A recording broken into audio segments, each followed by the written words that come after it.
Good evening दोस्तों, मैं पवन आपका अपने यूट्यूब चैनल ओम साई क्लासेस में आप सभी का स्वागत करता हूं। हम लोग पिछली कक्षा में स्वर के वर्गीकरण का परिचय प्राप्त किया।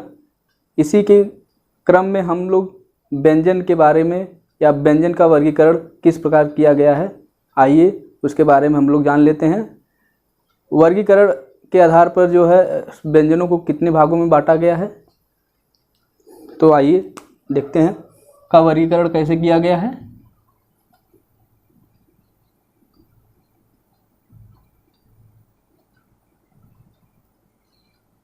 इसे हम जो है निम्न आधारों पे वर्गीकृत करेंगे। आधार हैं, देख लेते हैं। सामान्य आधार पर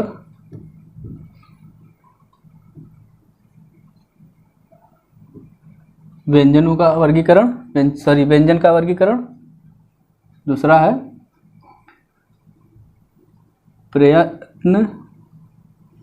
प्रयत्न के आधार पर। तीसरा है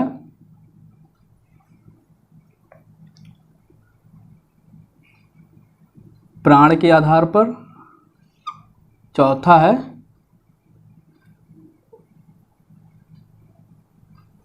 घोष के आधार पर। पांचवा है उच्चारण के आधार पर।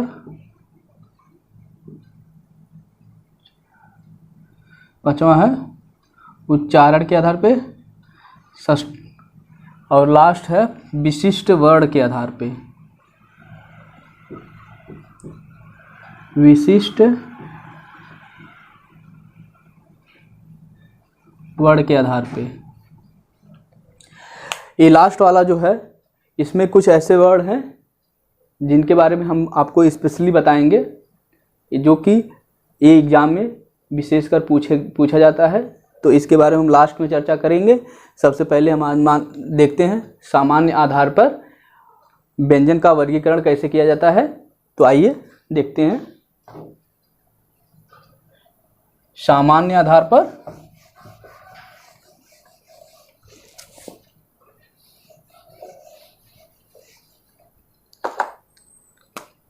पहला है व्यंजन के वर्गीकरण में, पहला है सामान्य आधार पर कैसे व्यंजन का वर्गीकरण किया गया है।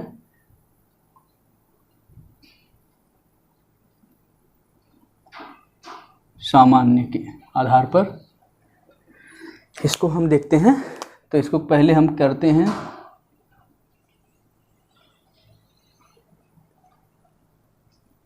पहला है स्पर्श,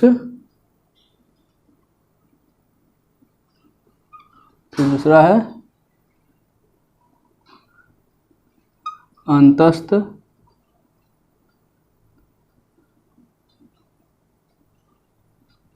तीसरा है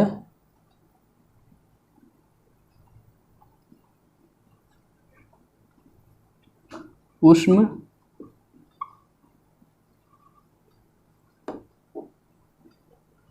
इसके बाद है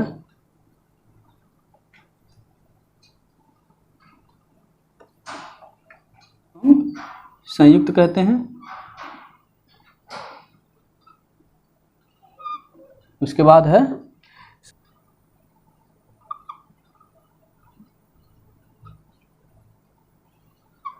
द्वित।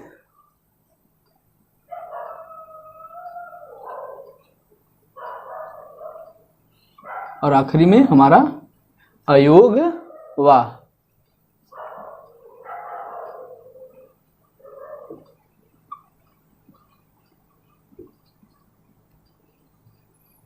तो हम लोगों ने सामान्य आधार पे व्यंजन का वर्गीकरण किया है। तो पहला है स्पर्श, दूसरा है अंतस्थ, तीसरा है ऊष्म, चौथा है संयुक्त, पांचवा है संपृक्त, छठा है द्वित और लास्ट में अयोगवाह।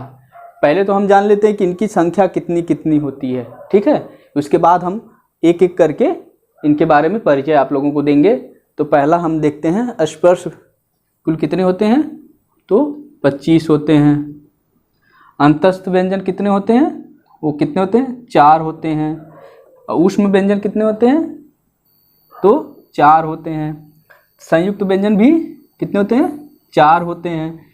और जो संपृक्त है ये अनलिमिटेड होता है। इस एक ऐसा शब्द है जो आप लोगों ने शायद नहीं पढ़ा है, तो मैं आपको बताऊंगा कि संपृक्त होता क्या है। पहले इसकी परिभाषा बताऊंगा, फिर संपृक्त किसे कहते हैं और एक किस एग्जाम में आप आया हुआ है और इसके बारे में आप लोगों को बताऊंगा। उसी तरह इसे हम द्वित कहते हैं, ये भी अनलिमिटेड है। ये कितने हमारे? 2 हैं। कितने हैं? हमारे 2 हैं ये। और इसको हम क्या कहते हैं? द्वित को युग्मक भी कहते हैं, युग्मक। द्वित को हम क्या कहते हैं? युग्मक भी कहते हैं। तो आइए एक एक के बारे में हम इसी फ्रेम में हम आपको सारे सामान्य आधार पर व्यंजनों का वर्गीकरण कैसे किया गया है उसके बारे में हम एक इसी फ्रेम में आपको पूरा का पूरा हम बताते हैं। ठीक है, तो आइए स्पर्श व्यंजन को देखते हैं। तो पहले मैंने पिछली कक्षा में आप लोगों को एक कोड बताया था, तो उस कोड को हम ऐसे लिख लेते हैं। उसके बाद हम एक एक करके उनके स्थानों के बारे में चर्चा करेंगे। तो पहले आता है के आता है, फिर टी आता है, फिर यम आता है, फिर डी आता है, फिर लास्ट में हमारा ओ आता है। के का अर्थ होता है, या के को हम कहते हैं दंत,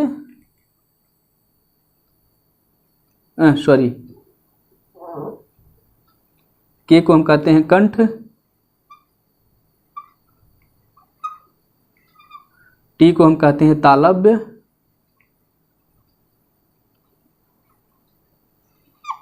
और यम को क्या कहते हैं?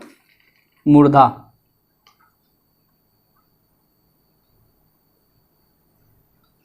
डी को दंत, ओ को ओष्ठ कहते हैं। ठीक है, अब हम क्या करते हैं, कंठ में कौन कौन से वर्ड आते हैं, या कंठ में कौन कौन से वर्ड आते हैं उनको पहले हम लिखते हैं। तो कंठ में का से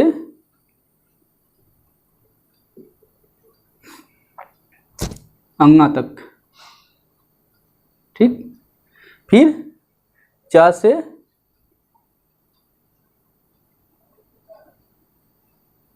या, ठीक है।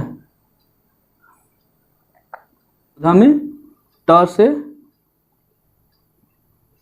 ड़ा तक, उसके बाद दंत में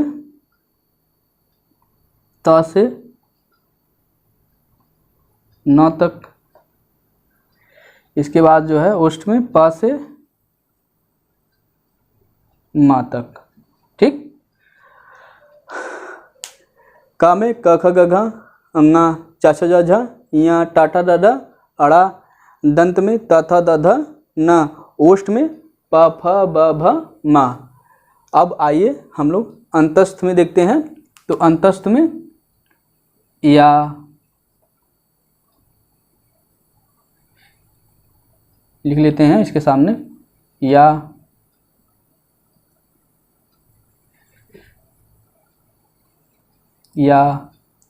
रा, ला, वा। उसी तरह इसमें उसमें भी सा, ये है तालव्य सा, सॉरी मैं इसे लिखते हैं, इसको लिखते हैं तालव्य सा, इसको लिखते हैं मूर्धा क्ष, इसे दंत सा, इसे ह, ठीक। और संयुक्त व्यंजन में हम लोग लिखते हैं छ, त्रा, ज्ञा, श्र, ठीक। ये हमारे हो गए क्या? ये हो गए हमारे संयुक्त व्यंजन, ये हमारे ऊष्म व्यंजन हो गए, ये हमारे अंतस्थ व्यंजन हो गए। इनको हम एक एक करके बॉक्स में डाल देते हैं, जिससे आप लोगों को समझने में आसानी होगी। अब इनको या को हम तालव्य कहते हैं,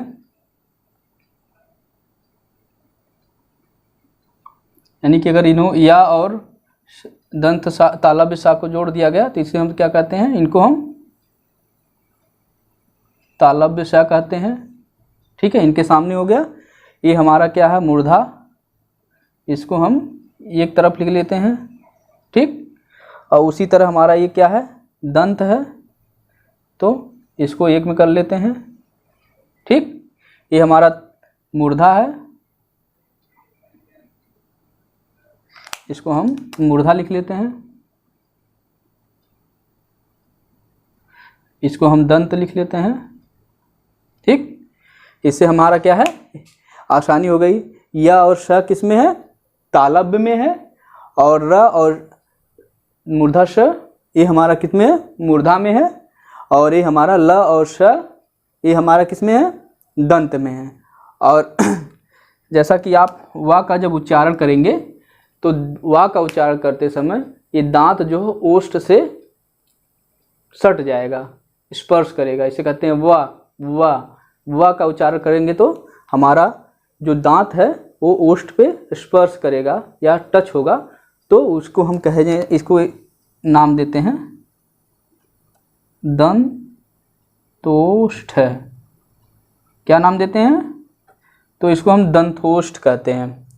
और हा को हम लोग कंठ में रखते हैं।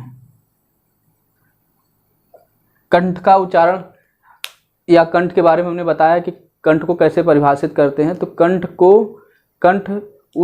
कंठ में उन वर्णों को रखा जाता है या उनको बोलते समय हमारी जीवा क्या होता है, स्थायी होता है या रुका होता है, उसे हम कंठ कहते हैं। जैसे ह में हमारा क्या है, जीवा स्थायी या रुका हुआ है, तो उसके उच्चारण में हम क्या करेंगे, कंठ का इस वर्ड को हम किस में रखेंगे, कंठ में रखेंगे।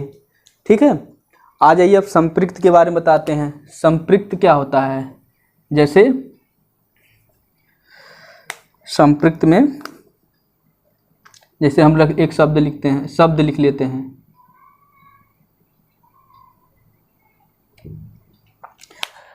संपृक्त को समझ लीजिए कि संपृक्त में, संपृक्त उन्हें कहते हैं, यानी संपृक्त शब्द उसे कहते हैं जिसमें हमारा आधा वर्ड अपने सामने वाले या अपने बगल वाले पूरे शब्द से जुड़ा हो, उसे हम संपृक्त कहते हैं। ठीक है, तो ये विभिन्न, ये अनलिमिटेड होते हैं। इनको हम क्या और दो चार उदाहरण से बता दें, जिससे संबंध हो जाएगा या संबंध हो जाएगा, या इसको कर लेते हैं, इसको और विभिन्न तरीके से आप कि संपृक्त शब्द है। प्रश्न क्या था, प्रश्न था कि संपृक्त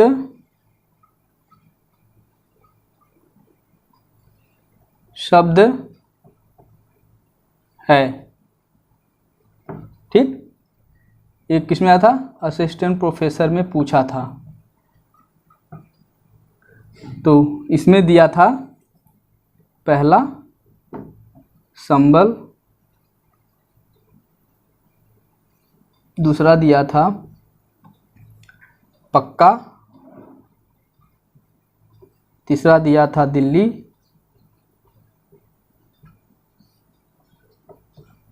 चौथा दिया था कोई नहीं। तो आप इसमें बता सकते हैं कि यहाँ पे जो पक्का है, ये दो जो आधा वर्ड है अपने बगल वाले में क्या है, उसी के समान है, इसलिए नहीं हो सकता। दिल्ली भी सेम उसी तरह है, ये भी नहीं हो सकता। तो अगला हमारा वर्ड कौन सा है, शब्द कौन सा है, शब्द कौन सा है, संबल। ठीक, ये असिस्टेंट प्रोफेसर में पूछा गया है और बहुत ही इम्पोर्टेंट क्वेश्चन है, बहुत लड़कों का गलत हुआ है, तो मैं आप लोगों को बता दिया। ठीक है,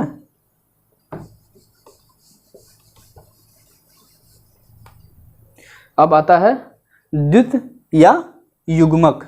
ठीक है, इसमें ऐसे वर्ड आएंगे जैसे पक्का है, दिल्ली है, ठीक, इत्यादि ऐसे शब्द इसमें आते हैं। यानी कि द्वित वर्ण या द्वित व्यंजन उसे कहते हैं जिसमें एक आधा वर्ण अपने बगल वाले यानी अपने समान वर्ण के साथ जुड़ा हो। ऐसा वर्ण अपने ही जाति में, यानी का है तो का में ही जुड़ा है, यहाँ ला है तो ला में ही जुड़ा है। तो यानी ऐसे वर्ण जो अपने समान वर्ण के साथ जुड़े हों उन्हें हम क्या कहते हैं, द्वित या युग्मक वर्ण कहते हैं, ठीक है। और आखिर में आता है अयोगवाह, जिसे अंग अह, ये दो हमारे क्या हैं, अयोगवाह है। टेट के एग्जाम में पूछा है कि अयोगवाह शब्द हैं या अयोगवाह की संख्या कितनी है, ठीक है।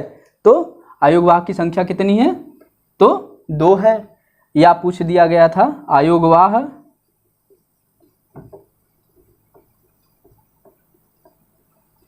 शब्द या अयोगवाह व्यंजन है या अयोगवाह है, ठीक। तो पहला था अंग, दूसरा था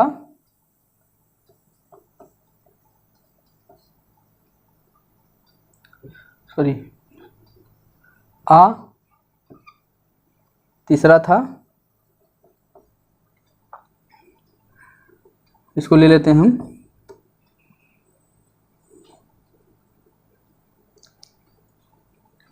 हा, चौथा था कुछ नहीं, कोई नहीं, ठीक। तो इसमें आप अयोगवाह क्या हमारा अंग है। तो इस प्रकार हम लोग सामान्य आधार पे जो है सामान्य आधार पर व्यंजनों का वर्गीकरण कैसे किया गया है उसे हम लोगों ने इस जो है मैप से या इस डायग्राम से हम लोग समझ लिए। इसको बस याद करना है और इसको माइंड में सेटअप करना है। एक बार इसे अपने नोट्स पे उतार लीजिए, उसके बाद जो है आप लोगों को बहुत अच्छे से समझ में आ जाएगा। और नहीं आता है तो एक बार इसे अपने कॉपी पे नोट करिए, इसके बाद दूसरे पेज पे इसको अपने दिमाग से सोच के लिखिए। 1 से 2 बार 3 बार करेंगे, 4 बार करेंगे, 5 बार करेंगे, 5वें बार आपको पक्का याद हो जाएगा, ये मेरी गारंटी है, ठीक है। तो इसे आप उतार लीजिए और इससे हमारा क्वेश्चन आता है। अब बताते हैं, एक क्वेश्चन हमेशा पूछता है चाहे बीएड हो चाहे किसी भी एग्जाम में कि छ त्र ज्ञ स्र किन किन शब्द वर्डों से मिलकर बना है। तो हम जान लेते हैं किन किन वर्डों से बना है, ठीक है। उसके बाद हम लोग बात करेंगे, दूसरा हमारा आधार रहेगा प्रयत्न के आधार पर, ठीक है। तो हम मिटा देते हैं इसको, हम केवल ये संपृक्त वाला मिटा रहे हैं ताकि आपको इन चारों जो हमारे संयुक्त वर्ण हैं इनके जो है इनका जो है कैसे निर्माण हुआ है इसके बारे में आपको मैं बता देता हूँ। इसका जो है इसको हम बनाए हैं, बनता है ये क और मूर्धा श, ये बनता है त धन र से, और ये ज धन यहाँ से, ये बनता है स धन र से, ठीक है। तो आप लोगों को एक महत्वपूर्ण प्रश्न जो हमेशा इससे एक क्वेश्चन बनता है आप लोगों को मैंने यहाँ पे बताया, ठीक है। इसके बाद हम आते हैं प्रयत्न के आधार पर स्वरों का वर्गीकरण कैसे किया गया है। तो प्रयत्न के आधार पर जो है व्यंजन का वर्गीकरण करते हैं, आइए देखते हैं।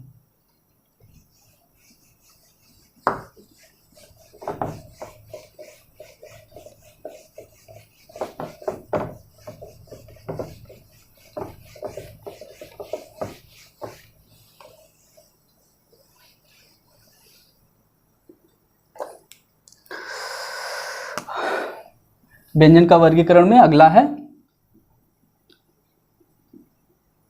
प्रयत्न के आधार पे।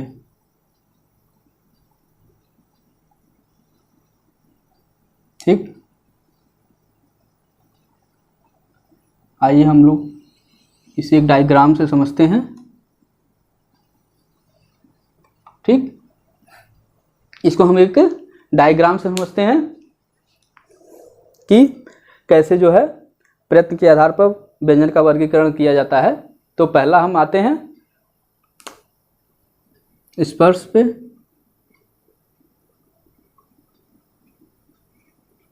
दूसरे नंबर पे आते हैं स्पर्श संघर्षी,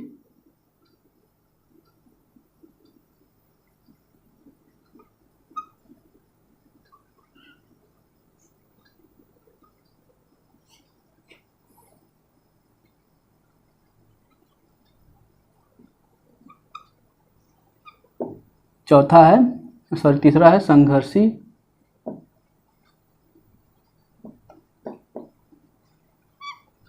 उसके बाद है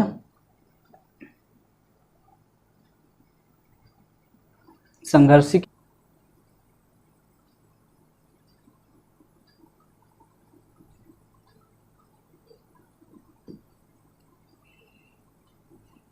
पंचमाक्षर या इसी को अनुनासिक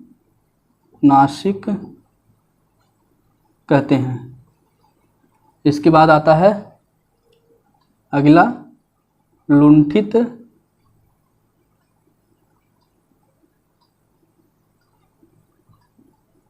या प्रकंपित।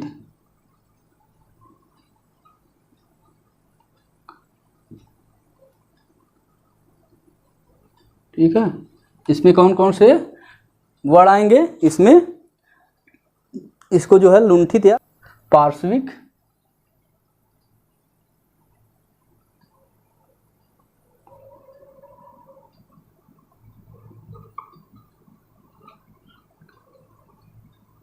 ठीक है। इसके बाद आता है हमारा पार्श्विक के बाद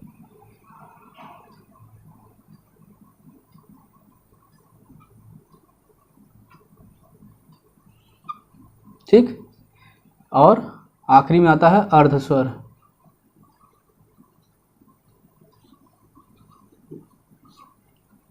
ठीक है, स्पर्श आता है इसमें, इसके बाद आता है स्पर्श संघर्षी आता है, इसके बाद जो है पंचमाक्षर आता है, उसके बाद हमारा आता है लुंठित या प्रकंपित वर्ड इसमें आते हैं, इसमें पार्श्विक वर्ड आते हैं, इसमें द्विगुण वर्ड आते हैं, इसमें अर्धस्वर वर्ड आते हैं।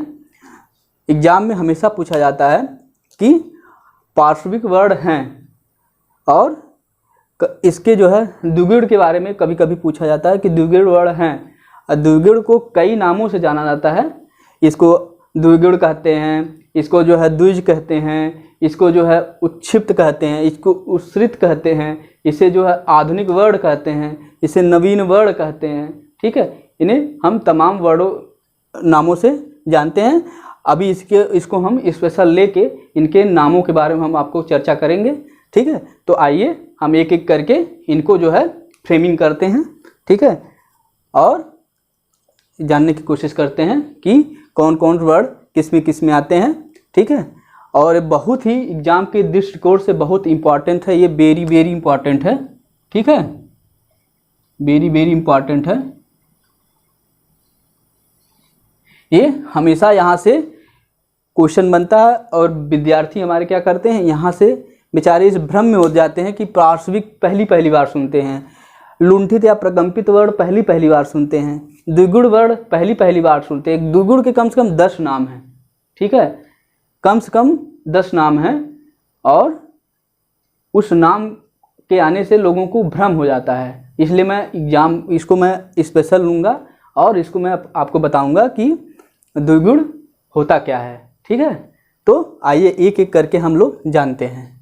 ठीक, पहला स्पर्श आता है। तो जैसा कि मैंने पीछे बताया है, इसमें क्या होता है स्पर्श में, इसमें कुल कितने वर्ड आते हैं? इसमें कुल 20 वर्ड आते हैं। ठीक है, कितने वर्ड आते हैं? इसमें 20 वर्ड आते हैं। ठीक है, और स्पर्श संघर्षी में कुल कितने वर्ण आते हैं? तो 5 वर्ण आते हैं। ठीक है, मैं आगे इस पे चर्चा करूंगा कि क्यों 5 वर्ण आते हैं। ठीक है, और सॉरी इसमें कितने वर्ण आते हैं? इसमें 4 वर्ण आते हैं। स्पर्श संघर्षी में कुल कितने वर्ण आते हैं? 4 वर्ण आते हैं। संघर्षी में कुल कितने वर्ण आते हैं? तो संघर्षी में हमारे कुल 4 वर्ण आते हैं। ठीक है, पंचमाक्षर में हमने आपको बताया है कि इसमें इसी नाम से पंचमाक्षर और 5 से ही पता चल जा रहा है कि इसमें 5 वर्ण आते हैं। ठीक है, लुंठित या प्रकंपित में कुल कितने वर्ण आते हैं? तो इसमें कुल कितने वर्ण आते हैं? इसमें 1 वर्ण आते हैं। ठीक है, पार्श्विक में 1 वर्ण आते हैं। इसमें 2 वर्ण आते हैं। इसमें कुल 2 वर्ण आते हैं। ठीक है, तो आइए हम देखते हैं इसमें कौन कौन से वर्ण आते हैं और इसको क्यों, इसमें क्यों इस स्पर्श जो व्यंजन है क्यों 20 आते हैं।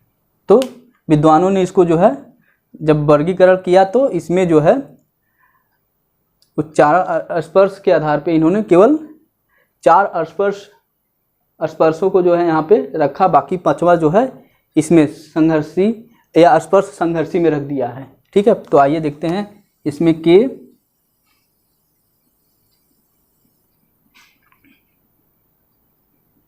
यम, डी, ओ। ठीक, आपको पता है कि केएम डीओ। ठीक है, इसमें क्या है? के से होता है कंठ, यम से मूर्धा होता है, इसमें होता है दी से दंत होता है। ठीक है, और ये हो जाता हमारा ओष्ठ हो जाता है। ठीक ना? तो आप लोगों को हमने कई बार केटीएम डीओ के बारे में बताया है, तो मैं क्या करता हूँ इसको बिटा देता हूँ ताकि आप यहाँ पे जो हमारे वर्ण है उसको लिखने में आसानी होगी हमें। ठीक है, तो इसमें हम कार्य से लिखते हैं।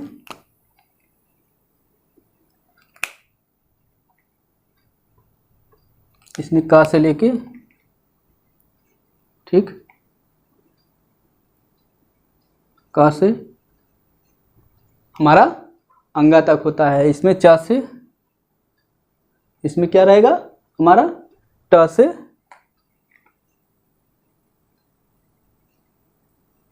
ड़,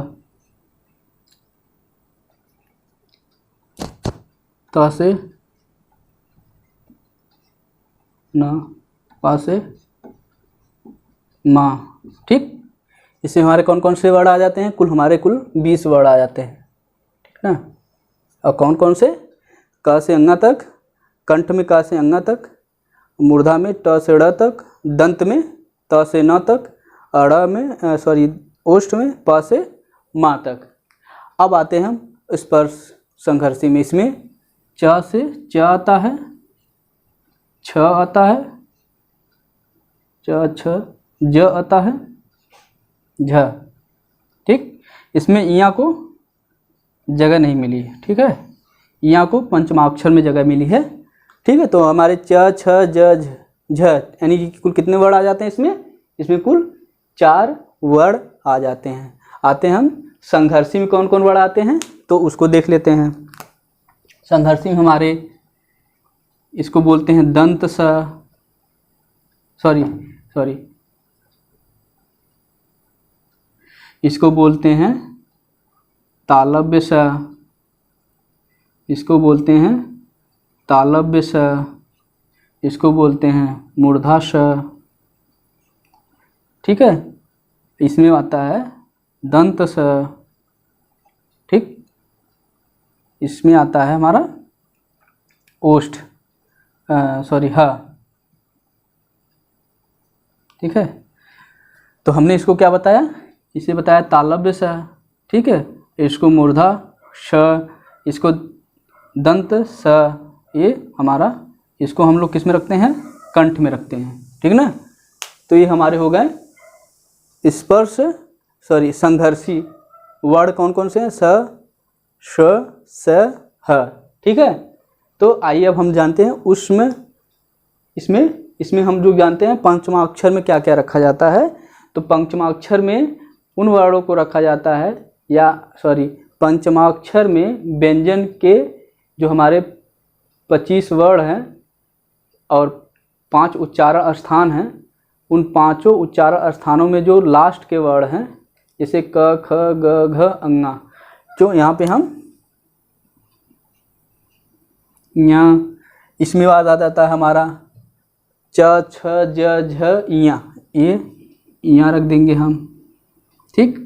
फिर आ जाता है हमारा ट ठ ड ढ ड़, यहाँ पे ड़। इसके बाद हमारा आता है त थ द ध न, यहाँ पे हम क्या रखेंगे, न रख देते हैं। इसके बाद आता है हमारा प फ ब भ म, ठीक है। इसको कहते हैं यमंगणनम, ठीक है, इसको हम बोलते हैं पंचमाक्षर हमारे हैं। अब आ जाइए हमारे लुंठित या प्रकंपित, ठीक है। तो ऐसे वर्णों के उच्चारण में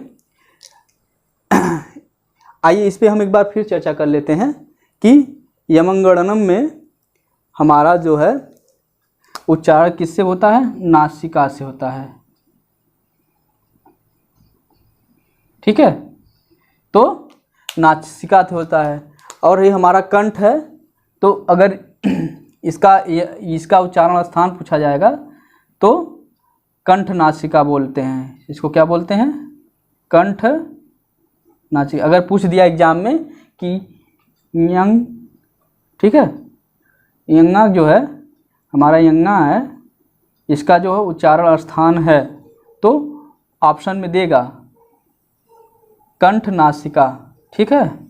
उसी तरह हमारा इया का है, ठीक है। इया का हमारा उच्चारण स्थान क्या है, तो च छ ज झ इया, यानी तालव्य। तो तालव्य, इया का जो उच्चारण स्थान है तालव्य नासिका है। इसका जो हमारा, ये हमारा किसका है, ये हमारा मूर्धा का है, तो ये हमारा मूर्धा नासिका हो जाएगा, ठीक है। हर इसका भी उसी तरह हो जाएगा और इसका भी उसी तरह हो जाएगा, ठीक है ना।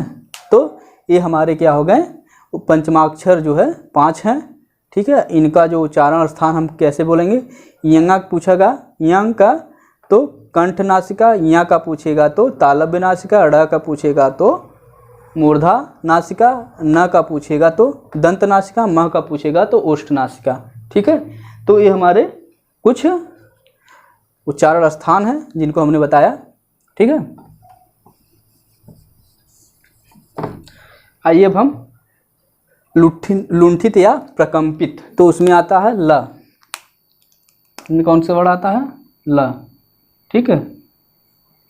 और पार्श्विक में कौन आता है, र, ठीक है। और द्विगुण में आता है कौन कौन से, एक आता है हमारा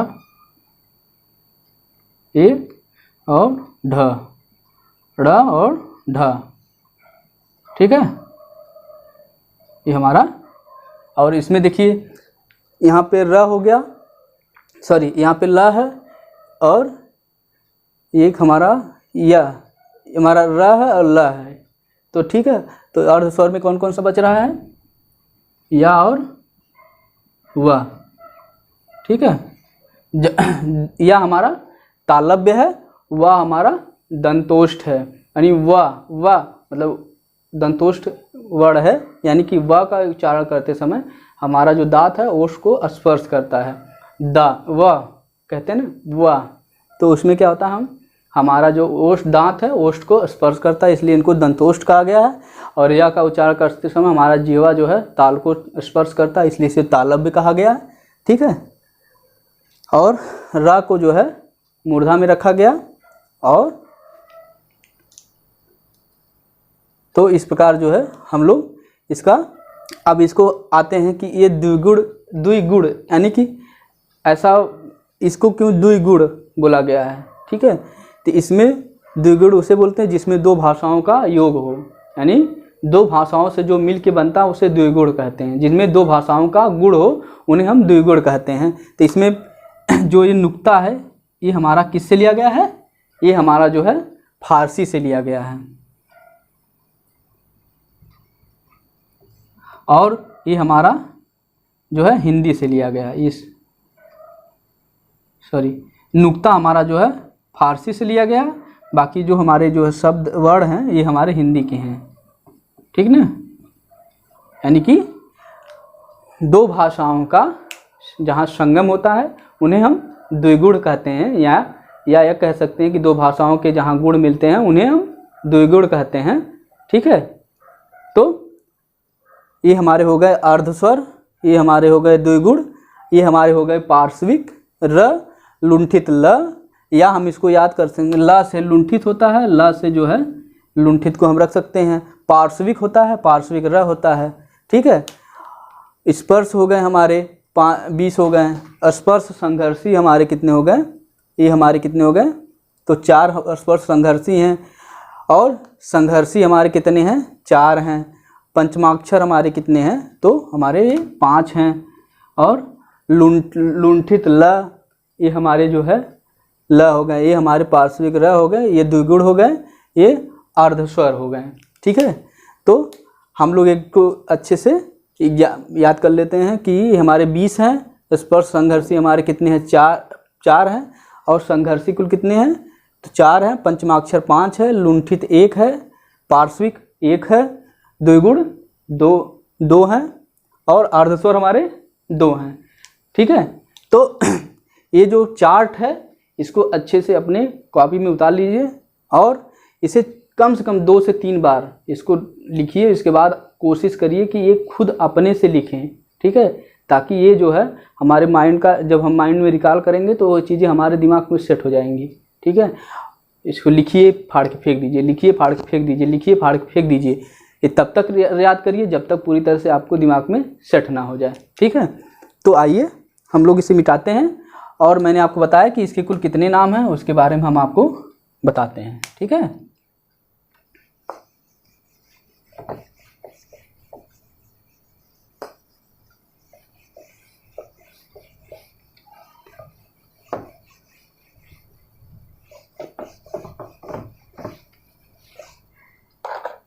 आता है द्विगुण।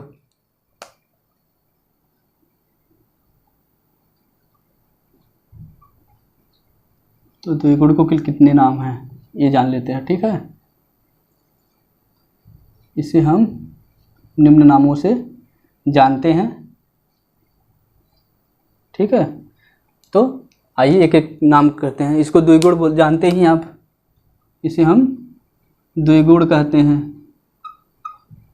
इसी को हम द्विज कहते हैं, ठीक। इसी को उत्क्षिप्त कहते हैं, इसी को हम क्या कहते हैं, उत्क्षिप्त, ठीक है।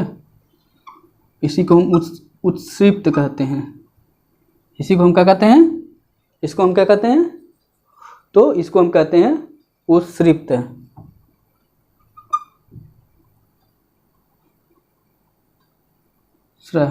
इसी को हम क्या कहते हैं, उत्क्षिप्त कहते हैं,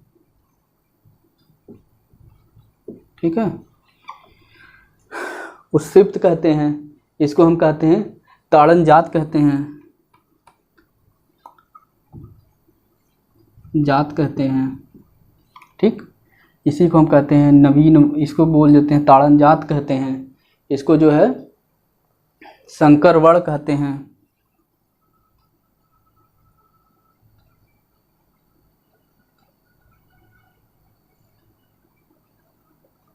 ठीक।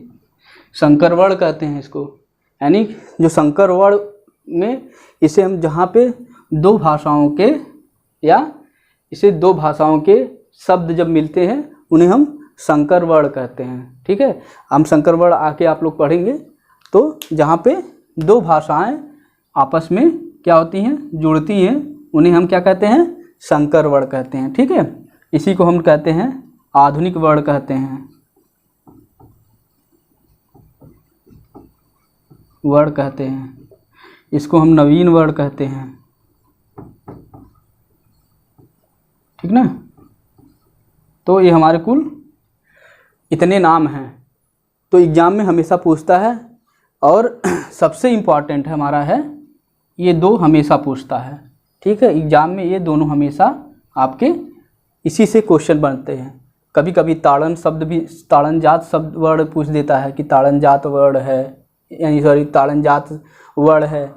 उच्छ्रिप्त वर्ड पूछ देता है, उच्छिप्त वर्ड पूछ देता है, कभी कभी द्विज और द्विगुण पूछ दे देता है। तो ये हमारे एग्जाम में हमेशा पूछते रहते हैं, ठीक ना। तो हम लोग क्या पढ़ रहे थे, द्विगुण। द्विगुण में कौन कौन से वर्ड हैं, इसके नीचे, इसके बाद ये ढ के नीचे, यानी इसे, ठीक है।